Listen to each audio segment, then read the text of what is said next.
So hello to everyone and welcome to the SEtalks number 5. So thank you very much for joining us today. My name is Nežan Andrić and I want to welcome you on behalf of young ambassadors from Niš in Serbia. These SEtalks are part of our project that we are doing together with Social Entrepreneurship Observatory from North Macedonia, thanks to the support of Swedish Institute and Lund University. And every Thursday, we are speaking about different parts of social entrepreneurship and social economy. So today we will speak about the needs and challenges of social enterprises. And here today with me is also my colleague Stefan from Social Entrepreneurship Observatory, who would also like to welcome you. Hi everyone, thank you for taking the time to meet us at 5 p.m. basically. Mihail, I think in Portugal is 4 p.m. if I'm right. For some it's lunchtime, for some it's after work time. But thank you for spending the time here. And also it should be known that this event will be recorded and it is live on Facebook and YouTube. So you can follow us on social media as well. I'm Stefan Stevchev from the Social Entrepreneurship Observatory. We are based in Skopje. We are working towards research and advocacy for social entrepreneurship ecosystem. We are mentoring, offering mentorship, consultancy and technical support to social entrepreneurs and social enterprises. And of course, we are consulting for other firms and financial partners and so on and so forth related to entrepreneurship and social entrepreneurship. I would not take a lot of time introducing myself, so thank you for being here, and that's it from me for now. Thank you, Stefan. And as I mentioned before, our topic today is needs and challenges of the social entrepreneurs and social enterprises. And we have a really great speaker today with us who are going to share their knowledge and their expertise. So today we have Marta Bruschi, Senior Manager, Network and Community Engagement from Diesis Network from Belgium. But I think that Marta is now in London, if I am right. So we will have like different part of the Europe here today. And also with us, we have today Mihail Stevchev. He's the CEO of Treebanks from North Macedonia, but as Stefan says, he's now in Portugal. So welcome to both of you. It was announced that Nikola Matic from Pirate Art from Serbia will also be part of this webinar, but he wasn't able to join us today because of some personal issues. But I'm sure that we will have opportunity to hear Nikola very soon of some other event. So Marta and Mihail, thank you very much for being with us today and welcome to our SEtalks. Thank you. Nice to be here among friends. Yeah, great. I think that for the beginning, it would be really great to hear both of you to present us a little bit more. What are you doing in the field of the social entrepreneurship and your organizations and your enterprises? So maybe Marta, we can start with you. Yes, so hello. So I'm representing Diesis network here. So one of the widest networks, European networks for social economy in Europe and now even beyond. And what we are doing, we are connecting people across Europe, across borders, mainly big national federations and consortia that are operating on the national regional level, and we are supporting them in know-how build, so knowledge capacity building, and also making sure that we stay on top of the new trends and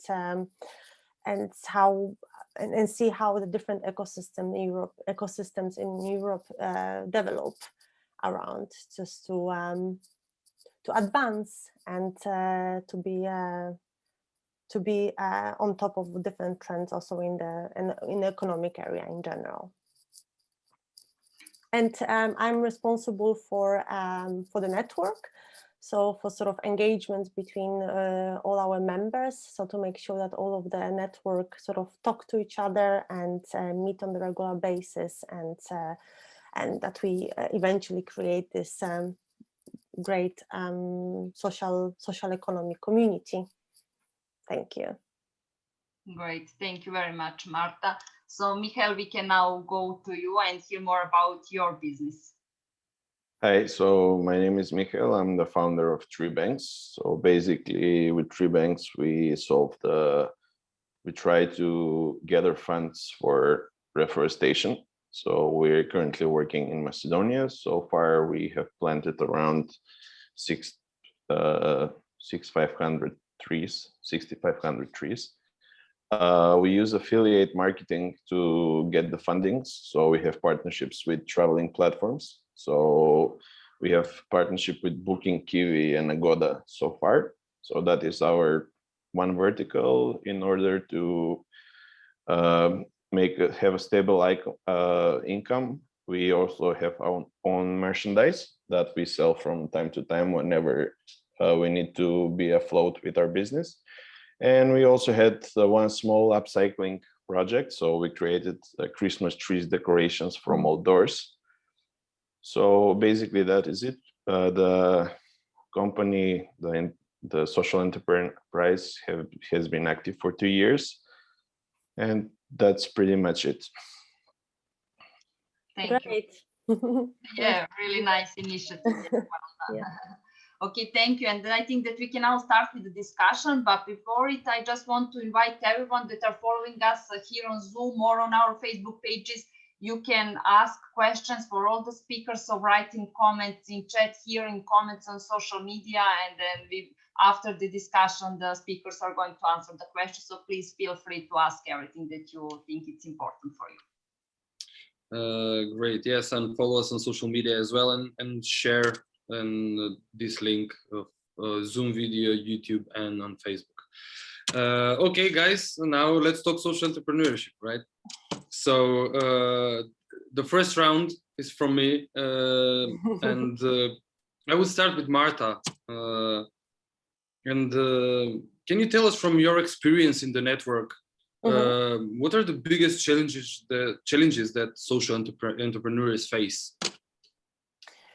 Okay, so because as you know, our network is not supporting directly social entrepreneurs, but we are supporting sort of indirectly. So meaning that we are sort of in that mid-level when we are providing support to the organizations that are then giving services to beneficiaries, so to social entrepreneurs.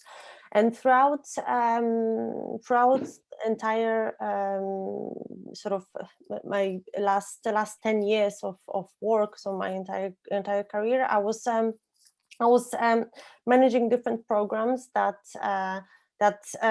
provided the capacity building, but also capacity building for social entrepreneurs, for example, like and also exchange programs like Erasmus for Young Entrepreneurs. And I think that what I've seen from my experience is that I think it's very challenging for social entrepreneurs actually to develop a really good idea at the beginning. So the concept, like what would you like to find a solution on which problem. So I think that, and how do you want to make it sustainable? Because I think that at the end this will impact other sort of steps on that entrepreneurial path. So for example, I think that the biggest challenge is really for the social entrepreneur at the beginning to understand the root cause of the problem, and then sort of to make the whole idea of your business really tangible. And for social entrepreneurs, it's quite difficult because we want the first thing that you think is an impact, but also to make it sustainable. So how do you see it that after years it will still create impact and you will be still existing on the market, right? So I think that this is one of the biggest challenges. The biggest challenge at the beginning of your path, and then of course going forward is, of course, raising the capital. So I think that this is the most challenging. So really, how to finance your enterprise, because we know that if you go to a venture capitalist, you see that they want really a very rapid and large growth, which is not something that for social entrepreneur can promise, right, to deliver.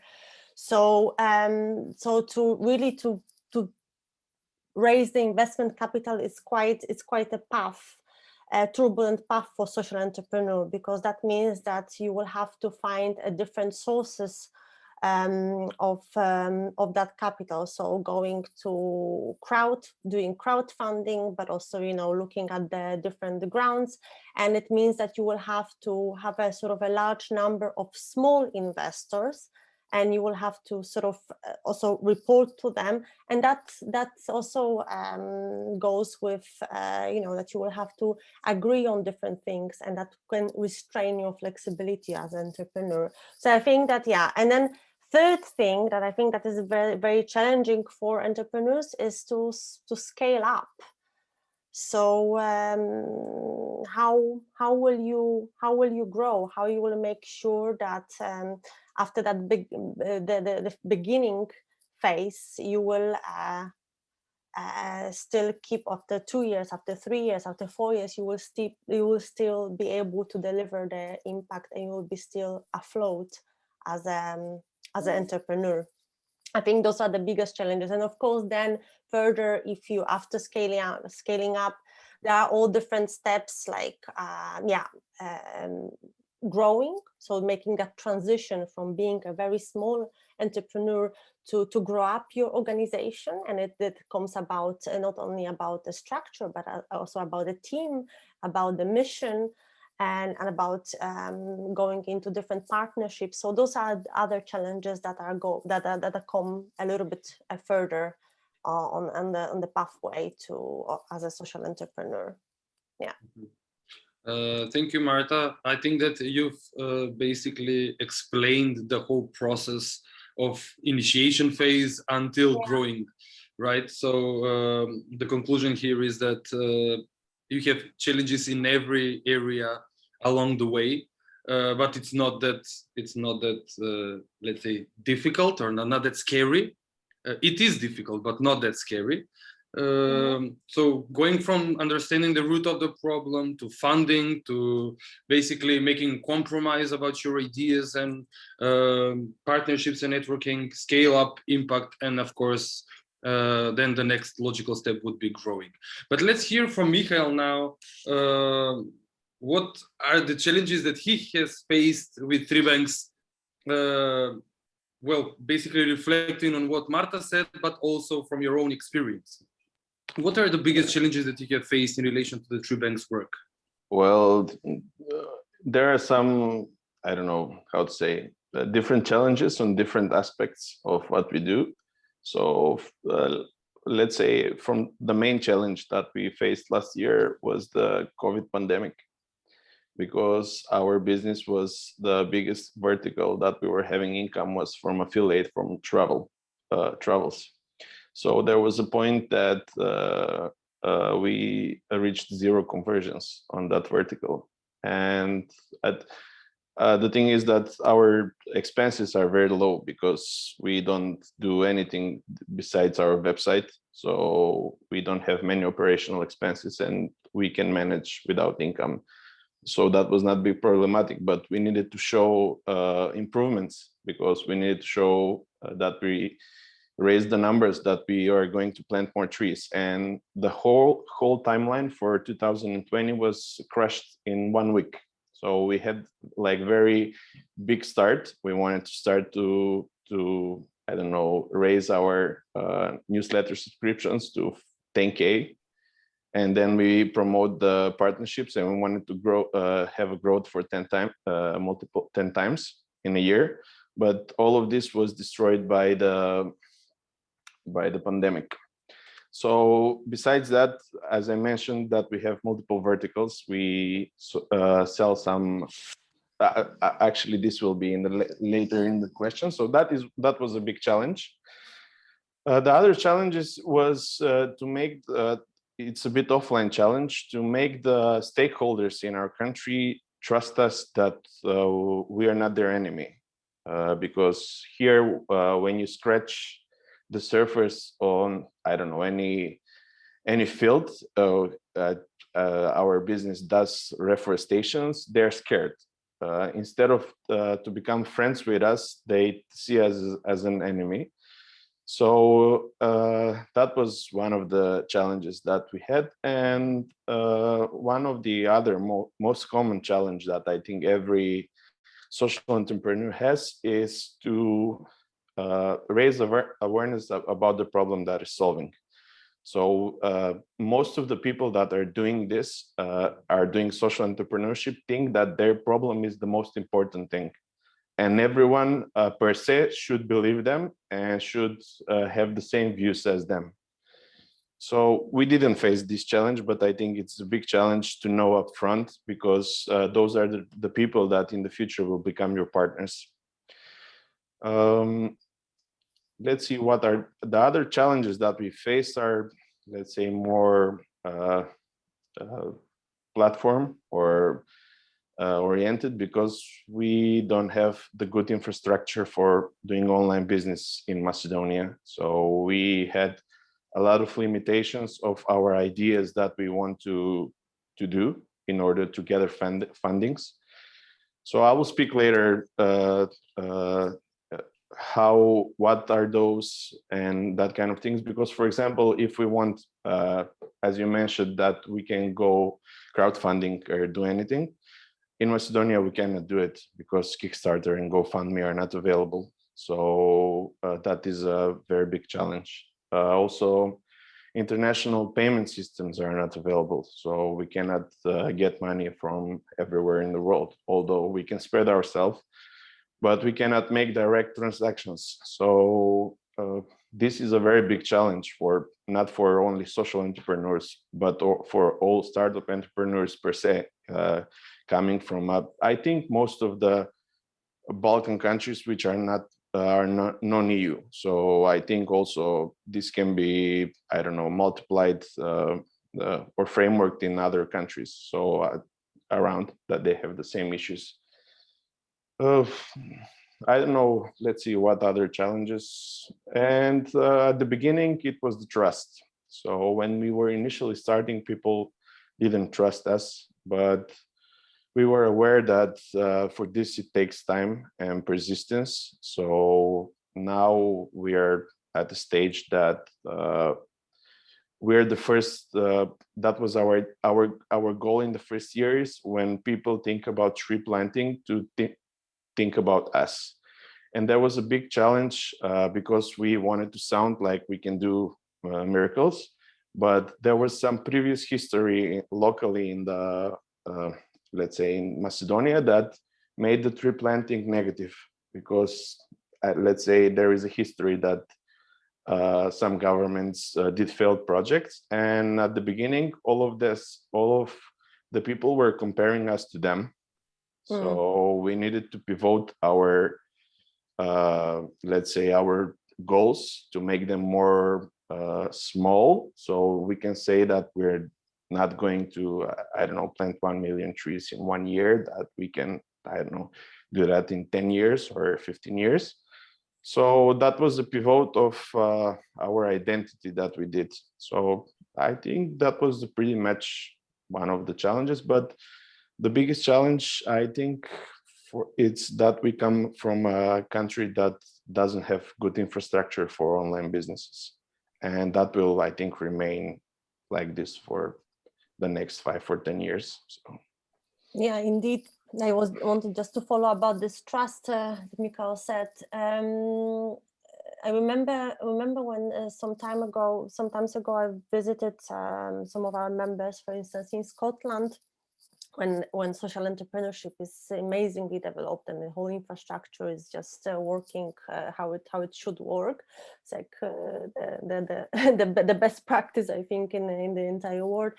But what they were, what I always saw while talking to social entrepreneurs is that they said, yeah, we never sold our business as something that as a primary, something that has a social impact. We were always selling the business, our business as something that brings quality, right? So there was like the first thing was to think about, okay, we've got a very good quality product or the service, and then that's how we were sort of gaining trust of the customers, how you do it in a normal business. And then as the social impact, the social component was as an added value, and then that most of the time sort of help to maintain those clients and even to look further and research and stay with them, because yeah, that was the one of the elements that they liked, rather than going into the competitors. So yeah, this building trust, of course it takes time, because as I said, first you need to demonstrate that your product is good, and that takes time, and then promote it, and then also build relationship between the customers or whatever, the beneficiaries that are getting your services. Yeah. So just to add up to your comment, so I always try to say to fellow social entrepreneurs or people that are starting, that their product, whatever it is, it's first. The social problem is second, because the added value that you said comes later. It doesn't come at the beginning. If someone buys your product for the added value, your product is useless, it's better to request, just give me $5. So no, because... exactly. I totally agree. Yeah. So this we had, I will just give short example with our t-shirts. So everyone does merchandise. So in the world, it's quite easy. You have drop shipping services that you can use, and you can do t-shirts everywhere in the world. But for Macedonia, when we designed it, we made special analysis about how to do it. So we were one of the first brands that have special woman t-shirts, and everyone was amazed how come we have woman t-shirts. And also the quality of the cotton and everything was, let's say, it still is, sorry, it's 3 or 4 times better than what all the, let's say, event t-shirts are sold. So and I say to this, that was our goal, our t-shirts to be the product, not that we will plant a tree for the t-shirts to be the product. So what we had, what is our experience? We had people that were giving us a feedback that they wear their t-shirts for whole of the year, or they called us to order 4 more or something like that. So I agree with what you say, that the product, and what I say, it's no matter that is social entrepreneurship, it's just a company like a regular company. It works with the same rules. So yeah. Sorry, Marta, go on.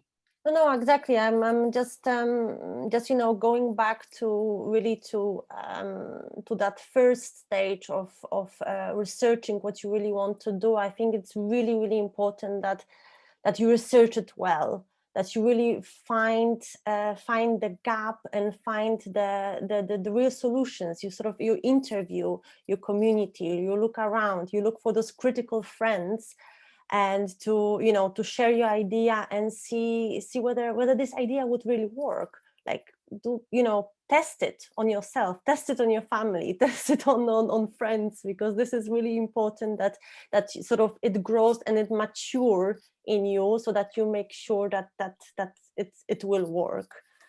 And because I mean, you can have the concept, but it can be quite empty. So and I've seen it a lot when it dies out somewhere, in the second stage of conceptualizing, the idea. So yeah, this is important. Excellent. We've chosen excellent topic, and it's a broad topic, of course. Every entrepreneur faces different challenges, and absolutely, I can be one of the testimonials for the t-shirts from Treebanks. Exactly. And you can also Me too. you can also see me in them on these events. Like the first webinar, I think I wear the Treebanks t-shirt. I would wear it now, but it will look like I'm in a uniform for some, because I should not wear it every day, right? On every event. But I agree that research is critical, and you should test. Everybody should test their idea, because you will not hear comments that you would like, and you will know how to improve your idea. And yeah, but I agree with Mihail that trust is a big issue in our region, because we have seen many failed projects with great funding, for example. But what is great about Treebanks, and also about other social enterprises in the region, that are working with tangible results, so you can see the result. For example, if you buy 100 t-shirts, or you go to a trip through Booking and use Treebanks affiliate marketing to do that, you can see a trip is being planted somewhere, and you can be a part of that activity as well, as a volunteer, of course. So you can help them do that. So yeah, thank you for that. And I think that we have spread this topic all around. Snezhana, can you continue? Yeah, I'm very sorry, because every now and then my video is just switching off. I don't know why, so I'm sorry for this that I disturb. I don't know why it's happening like this. It's okay. Yeah. No, we can see you now. It's not intentionally. It's just every now and then it switches off. I don't know why. Okay, sorry. Go on, Snezhana. Yeah. So you were speaking about all the challenges that they are facing, and as you know, our main group that are following our webinars are young entrepreneurs, the ones who are going to be social entrepreneurs. So to make them to be more encouraged to become it, maybe to speak about their needs and how maybe all the institutions, organizations can help them in answering these needs. So maybe Marta, you mentioned in the beginning what the Diesis network is doing in this field, how you are working with the social enterprises. But maybe can you give us a little bit more about your work, in which way you are helping them in answering their needs, or how you are directly working with the social enterprise? Okay, so yeah, so as I said, we are mostly we focus, being European network, we mostly focus on our sort of pan-European work, so working across borders.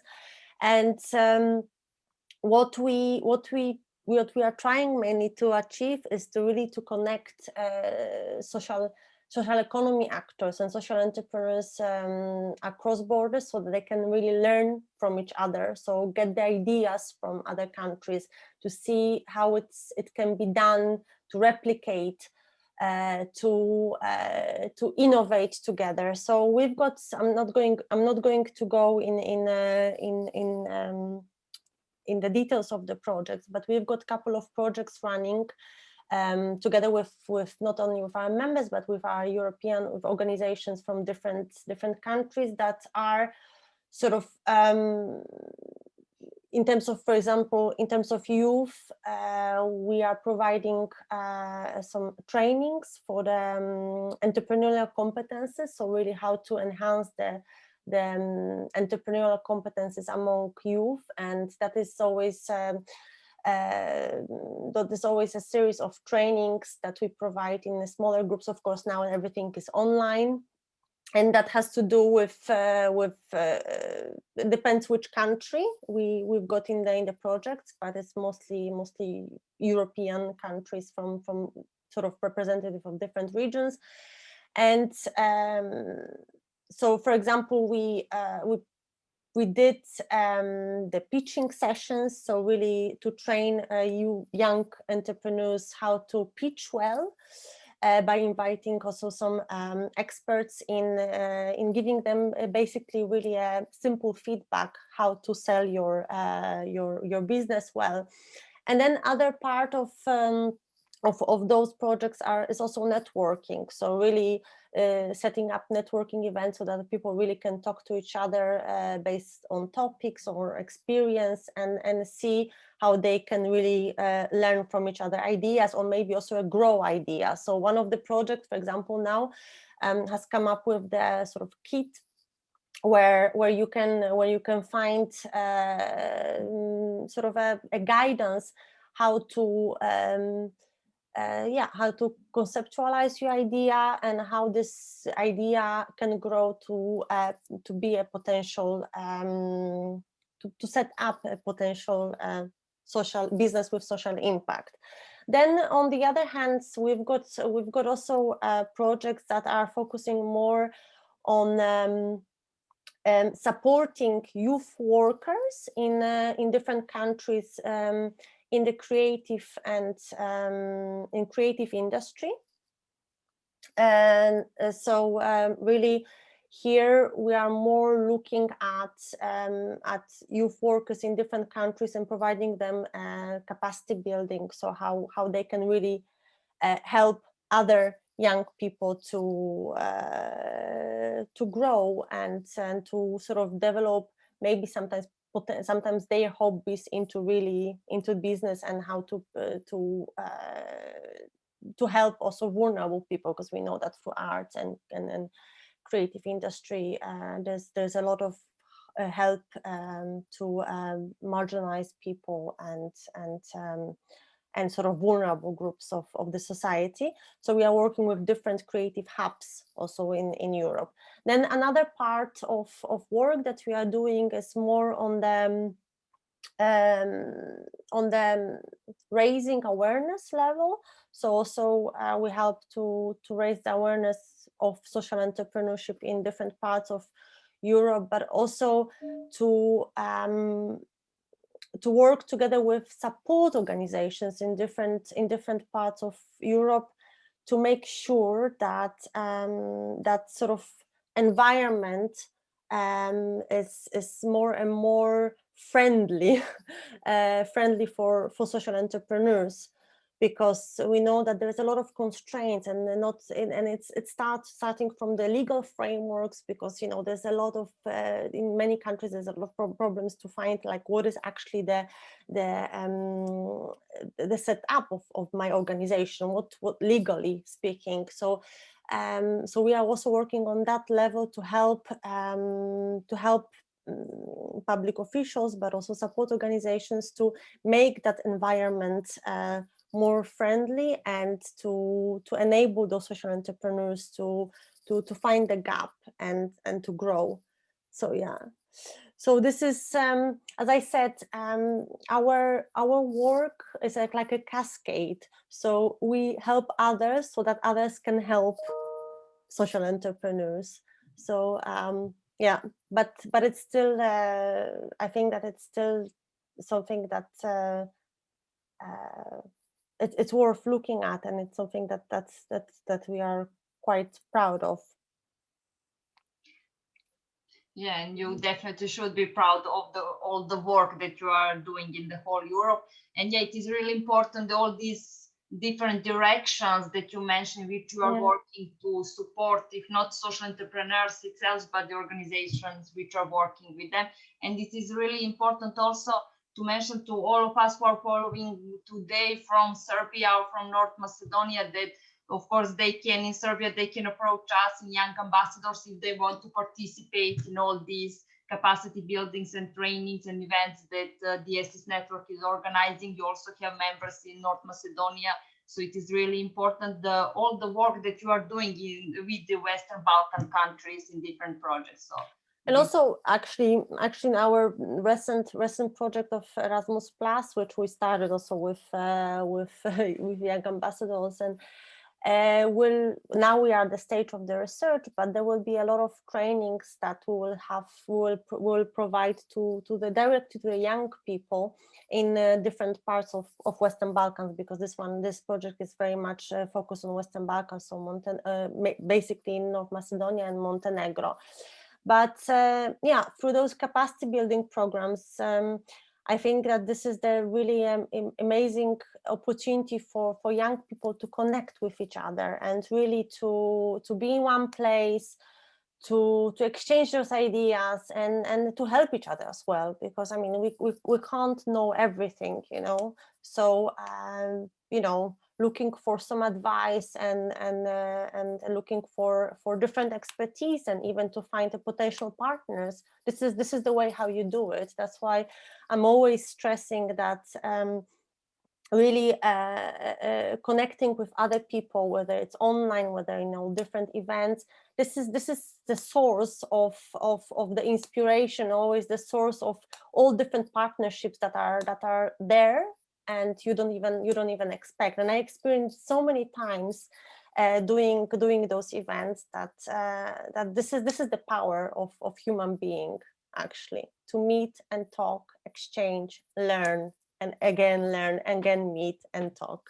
Yeah. Yeah, absolutely. At the end, the networking is the most important. Thank you very much, Marta.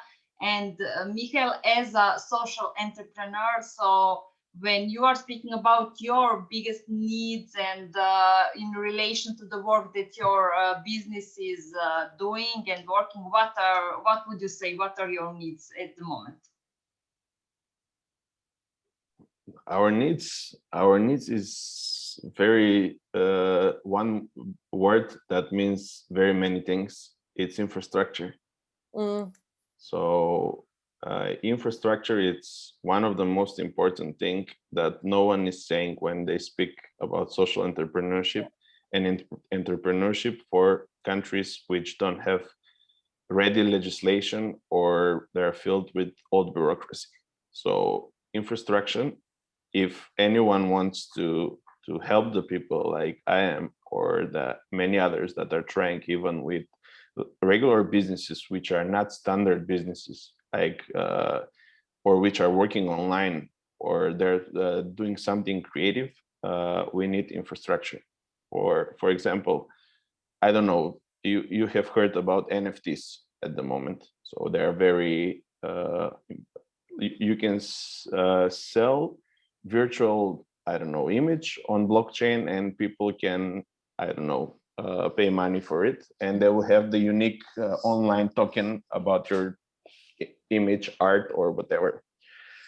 So we wanted to use that to pivot our idea and to have to, I don't know, another vertical, so we can make it, I don't know, little children paint pictures and we sell them online and all of those things, but we cannot do this because of infrastructure. So the biggest need in many fields is infrastructure.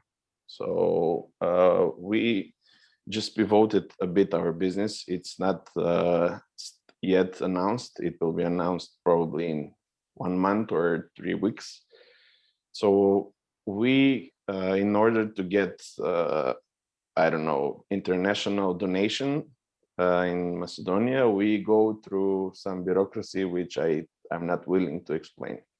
So I will not say anything else about needs or anything. Everything can be overcome, but infrastructure, it's very long and slow process. Even when the stakeholders that are deciding about that infrastructural changes are from different years, or then it's even harder. So, and even I don't know, for a small market like Macedonia, it's even funny why we're not changing and evolving fast. So for me, I will say again, it's infrastructure, because I don't know, the progress of getting an online payment system is long, and everywhere in the world is one click. So that's why the biggest need for me personally as a social entrepreneur and even as a regular entrepreneur, it's infrastructure. Because, for example, I had a different idea. It's called Bank of Trees. We like the trees and banks to mix them together. So in order my business to be possible, when I started making the plans, I planned incorporation in Europe. So I will not have all of these infrastructure problems. But for a business that starts, that is a big burn rate from the beginnings. So that's why I think infrastructure, it's one of the most important thing, or the biggest need for me as a social entrepreneur that I have. So I don't need a convertible loan. For me, it's useless, because who will invest in me with convertible loan in Macedonia?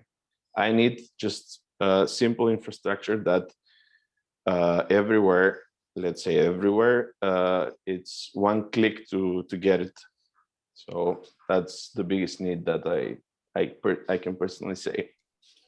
Yeah, and I think that for all these previous 4 webinars, we were speaking about different problems and challenges, and at the end, everything is on the stakeholders and their decisions. So I think that for some of the next SEtalks, definitely we should gather together all the stakeholders from the Western Balkan countries and to speak what they actually can done and change in this field.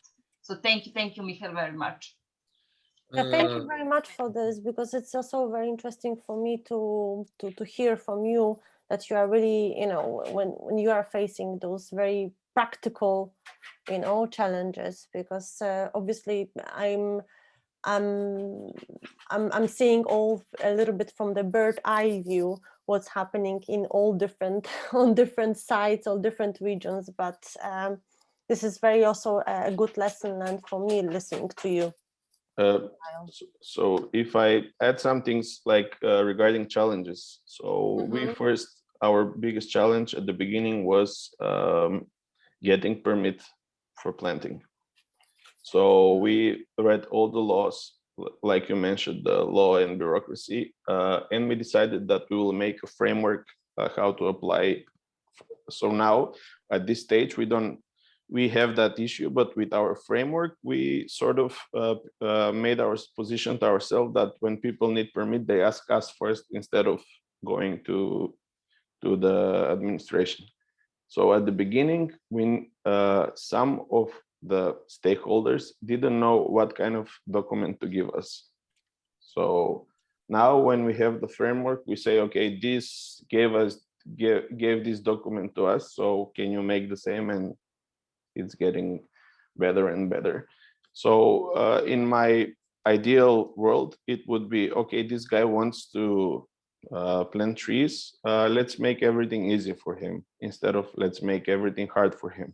So when we even started, we said that we will comply to everything and with the strategy that the country has.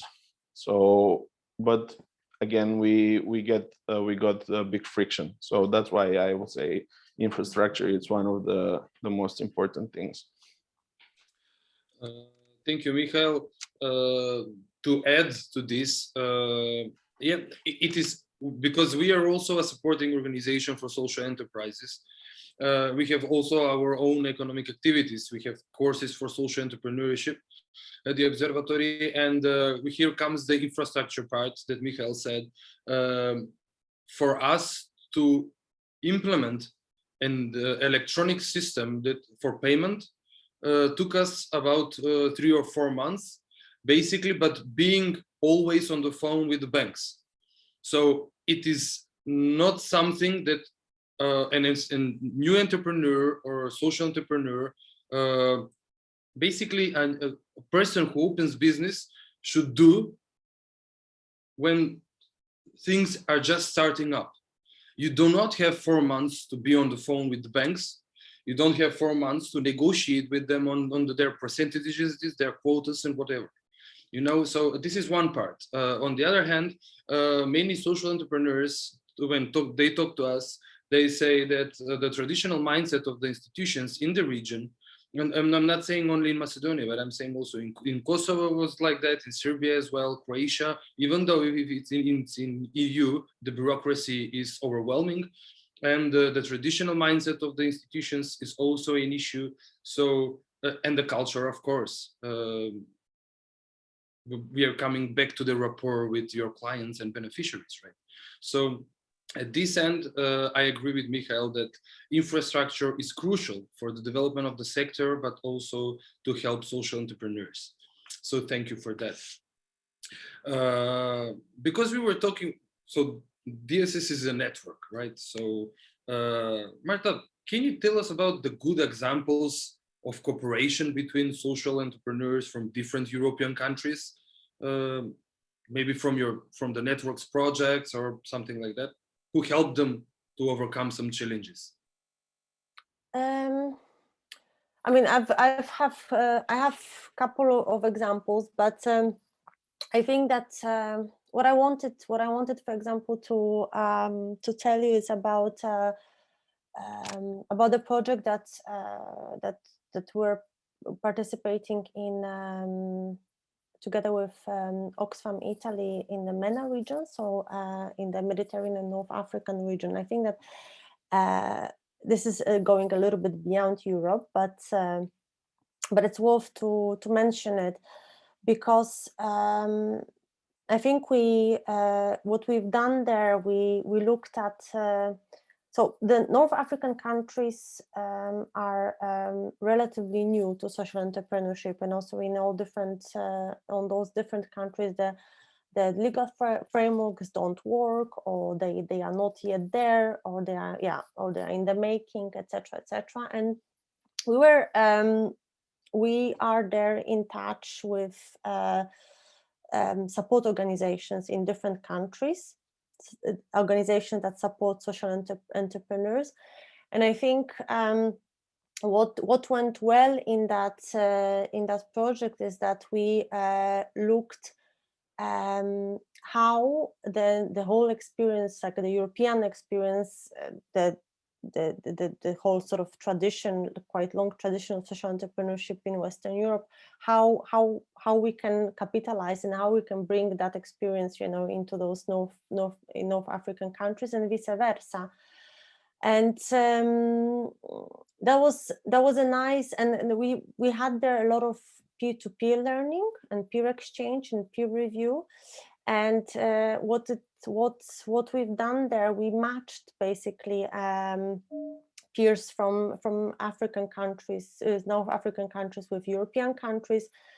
So really on one-to-one basis. And so they had time to work with each other and to compare and to learn from each other how they can take some ideas and fill in the gaps in their different system that find the solutions for those challenges.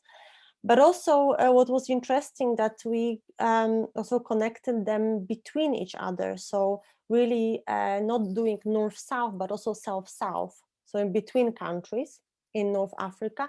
And that was really amazing because being really next to each other, they haven't talked to each other. So regionally there was no cooperation, where it's quite surprising.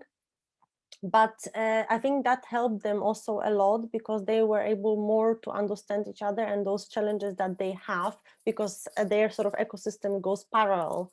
So I think that sort of develop parallel. So I think that this also showed that this regional cooperation or regional partnerships between different countries is also very important. Also because it gives the basis to actually improve that infrastructure that Mihail said, right? Because if you raise the awareness, and if you start to change the mindset of people, then it has another sort of effect, and then it brings to changing that infrastructure and to ease up some different how do you say it, things to make your work, Mihail, much easier. So for us as a network, it's really important to really to be an observer and just to connect those different actors from ecosystems, and not only the support organizations, not only the people that are supporting the social entrepreneurs, but also from different actors from such as policymakers, such as officials, because this is all about changing that mindset, changing that machine that eventually will help social entrepreneurs to make your work better and easier. And it's a long process, but of course, as everywhere. But this is our main focus for this network, just to really connect those different actors in those ecosystems. And yeah, for them, as I said, for them, the social entrepreneurs as a beneficiaries, they will benefit from this sort of as a next step from all the activities that we make on that meso level. Thank you, Marta. I think that these experiences from all over the world provide us with best cases, lessons learned, and role models to show to new and upcoming social entrepreneurs, right? And basically provide them with some kind of examples of what's wrong and what's right, and what they should do and what they should learn. Yeah, but also I think it's also important to find a good match. So if you do peer-to-peer learning, if you do peer exchange, if you do any mentoring programs, I think it's really crucial to find that good match. So to make sure that they really can people can learn from each other. Because if you take a person who comes from very evolved and very much developed ecosystem with someone who is really at the beginning of that path, then there's no sense, because the difference is too big. The key is to find person that they can sort of or entrepreneurs that they can really complement each other, and so that the knowledge and know-how sharing goes both directions, and it doesn't go from top to bottom or one way. So I think this is the most important. This is what I'm always looking while looking at the activities of like peer-to-peer learning, peer exchange, and mentoring. Yeah, I agree that the context is very important, and if somebody is coming from a more developed context and more advanced context, let's say, then it's not a good match with somebody who is just beginning. I agree on that. But I also think that these matches should be a way of learning things and providing the opportunity to develop faster from those who are coming from the developing countries, or those who are in transition or do not have a conducive ecosystem yet, and they can learn and adapt. So. Yeah.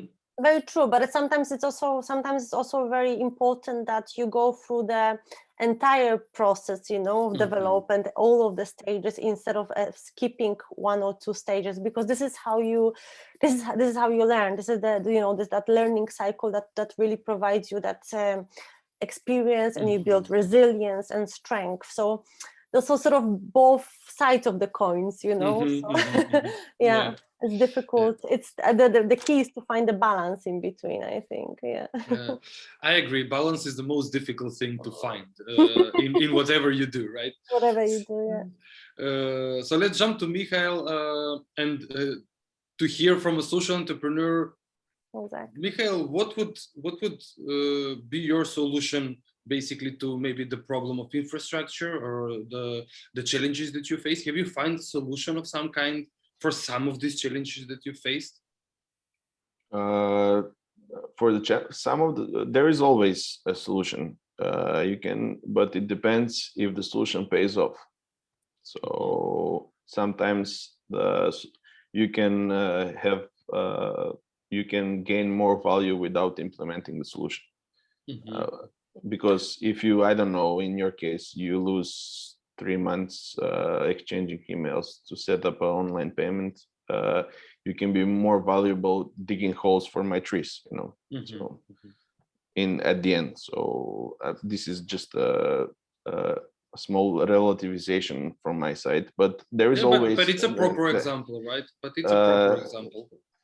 You can use your time for something better, to achieve something better, and when you spend 3 months on something that maybe doesn't pay off. Yeah, so for most of the things that we faced at the beginning, we found our own solutions and we analyzed how we can approach them, and so far we successfully implemented them. So one example is we were at the beginning, we were rejected at the biggest stakeholder that gives permits. We said, you don't need to mess with our work, we do it, okay.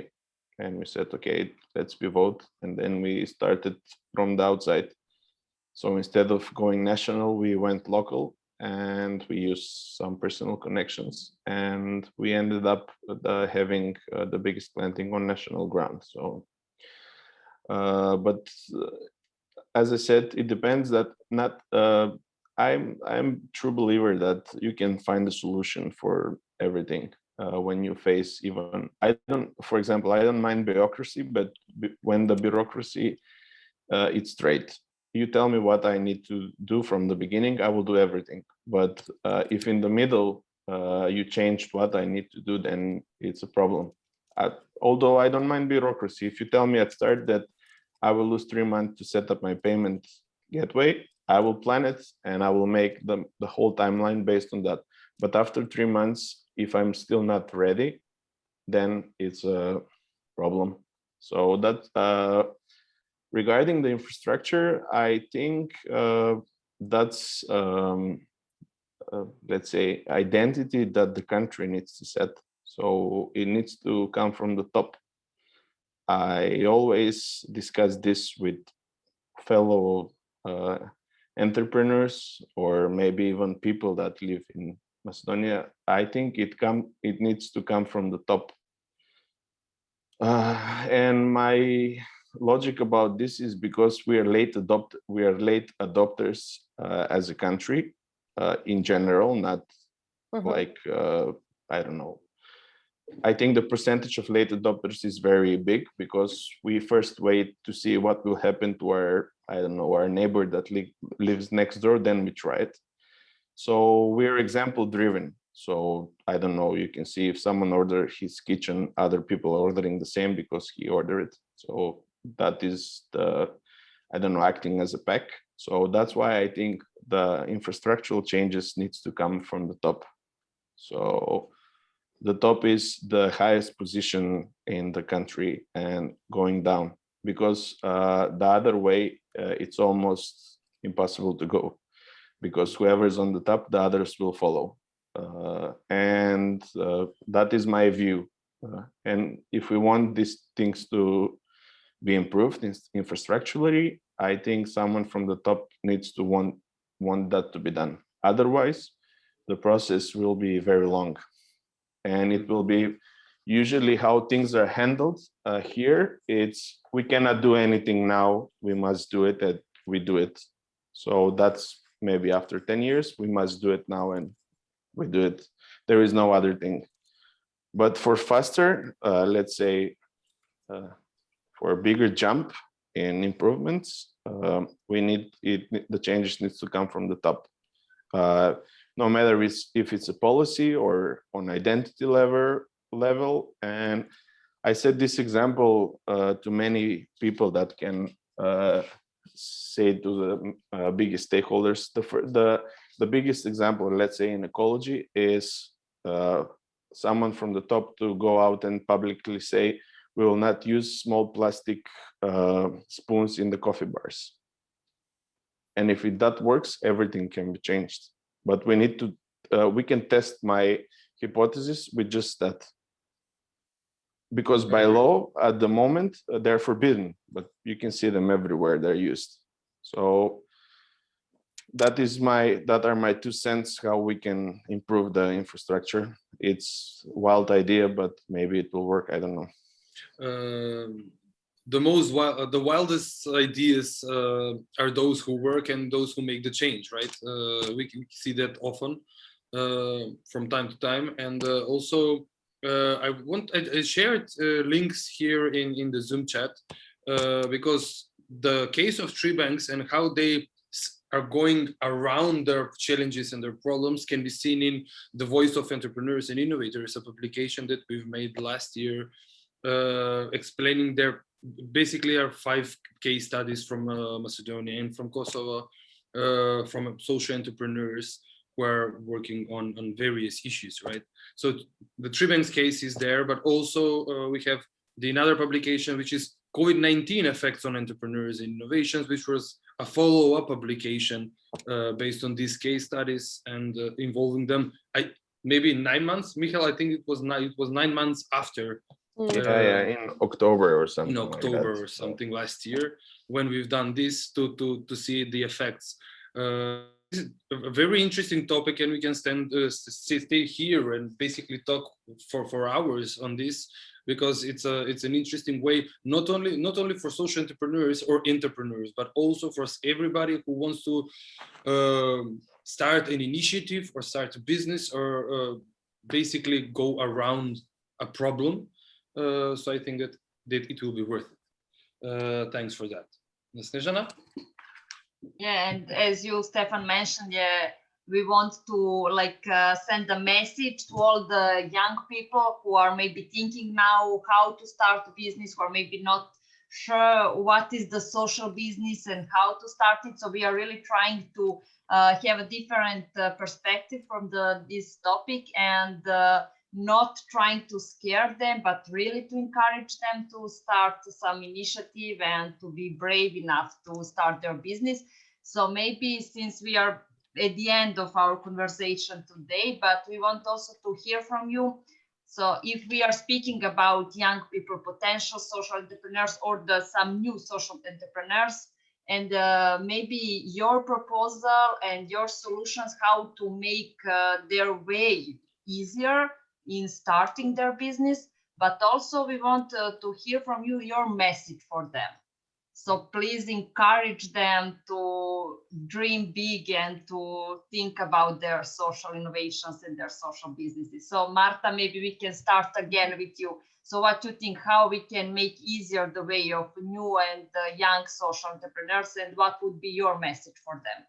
I think for them, particularly for your region, I think the key thing is really to raise awareness, to raise them sort of the profile of social entrepreneurship, because this all takes already quite a long time, and then let alone the entire infrastructure and supporting circle that we have to build around.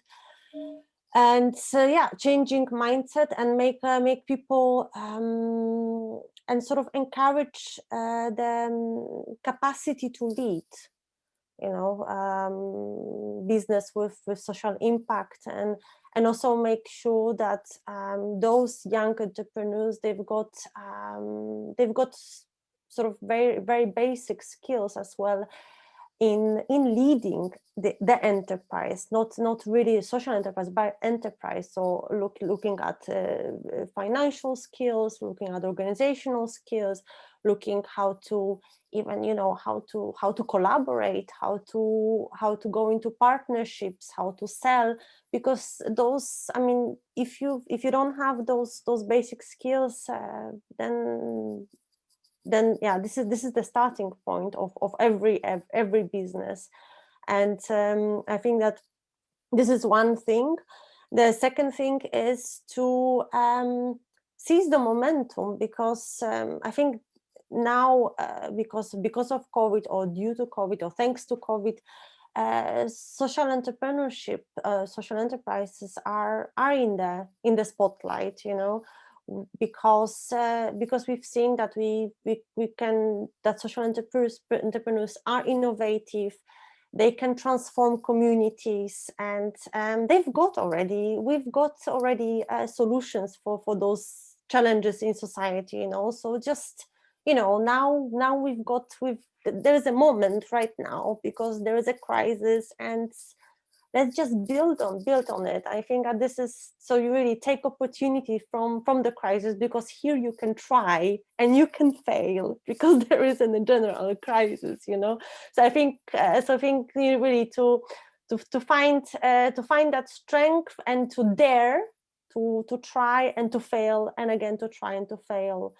And yeah, I think that this is something that we now is the time to do it. I think now it's a great time to experiment.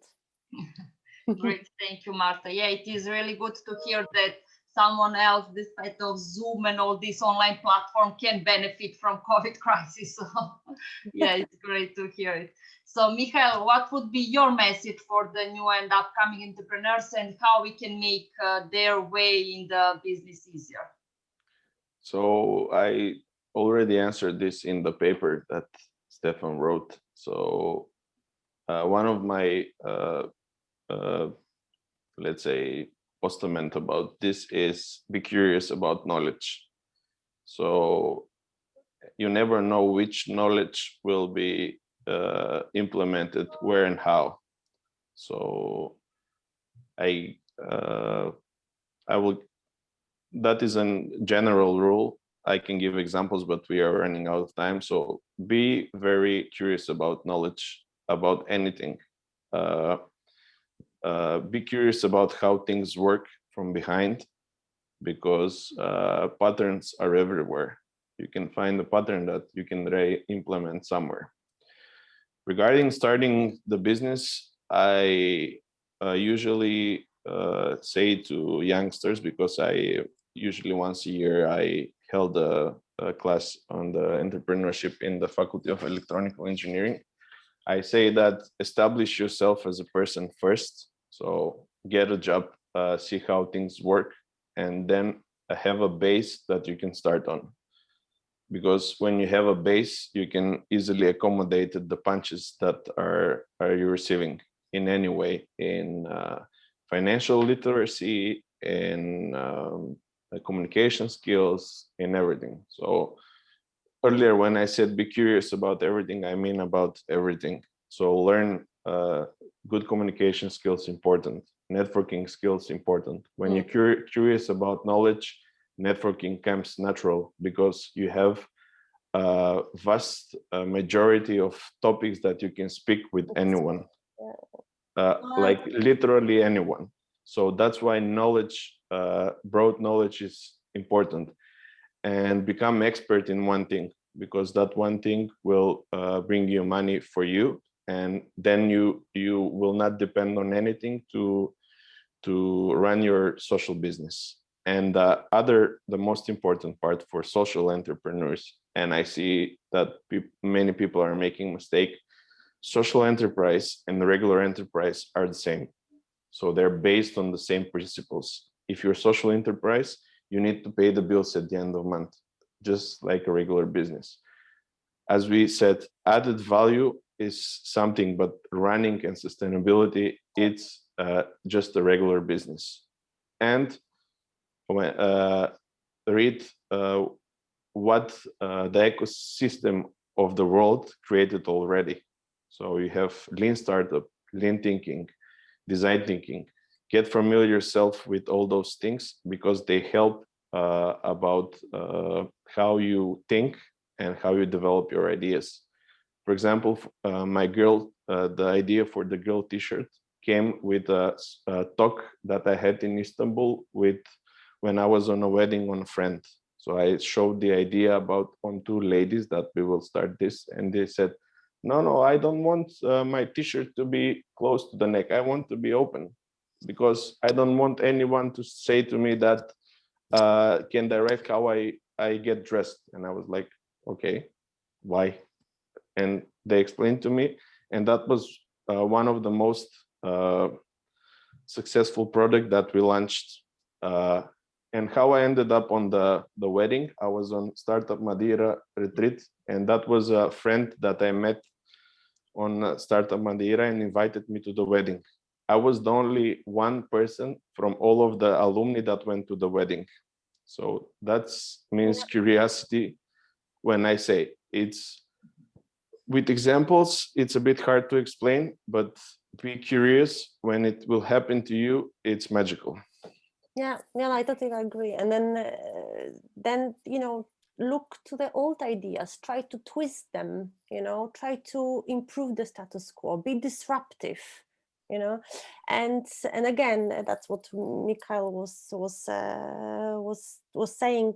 Be curious. I mean, now there is, again, because of COVID, there's a lot of things online. There's a huge free open source, different learning materials, and that I don't think we'll have ever such opportunity to participate in conferences, events, networking, and be easily connect to each other through all different parts of Europe and globally. And I'm experiencing it, and let alone younger people that have more energy and are more willing to go out there. So it's I think it's a great time to really to explore a lot for free. Yeah, thank you both for the really great messages. And I think that at the end, we finish the circle. We start to speak about the importance of to asking, speaking to everyone, networking, using all the additional resources and seminars, training. So it is great at the end we really came to the same point. And I really hope that a lot of young people who are now listening us and who will listen later this conversation will really be more encouraged to think about it, if not to start the business. So thank you really for the great messages. And if anyone is inviting you for the wedding, go. You should go there. Who knows what will happen later. Exactly. Opportunities are everywhere, right? Everywhere, So exactly. grab them when you can. Yeah, very true. And join also, our events. They're also for free, events of our members. You never know where you meet someone and how it will go forward. So to this, I will add, be open. Yeah. When I say be open to everything, because I haven't found a way how to articulate this with words, but just be open. If you want the change to come, be open for the change, not willing to do the change. So the change will come by itself. Or so when you have, these are, I don't know, some mantra words that you will hear somewhere, but they work when you understand what the author said, not when you read it, because many people are reading books, but they don't understand what the books are. So be open about the change. Example, when you go out, be open about the party to make you happy. Not you need to be open to take the energy, not to the energy to take over you. So Thank you, Mihail, for the great message. Yeah, and thank you. Stefan, you wanted to add something to the messages? Or I just wanted to say that some things can happen to you only if you're open for them, basically. As an example, I can say that our project here is the magic of networking, let's say. A person that we commonly know, we both know, basically networked with us and connect us to do this project. So yeah, that's the power of networking, being open to collaboration and partnership, and talking to somebody about ideas and everything else. So thank you guys for that, and thank you for your messages.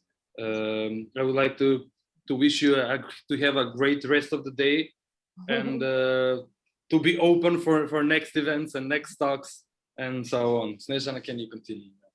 Yeah, thank you really for your time today. And it was really a great conversation. And thanks to everyone who were listening to us this afternoon. So we just can invite you for the next Thursday. We are going to speak about the social innovation. So follow up again with us. And yeah, we are wishing you a good luck with all your projects in Diesis and also in the Treebanks. We are going to following all your projects. So hope to see you again on some joint initiatives. Thanks a lot. Thanks, Mihail, as well, for being here with me. Okay, thank you very much. It was a pleasure to talk and enjoy the discussion. Yeah, me too. Thanks a lot, guys. Thanks, guys. Thank you. See you. Bye. Bye-bye. Ciao.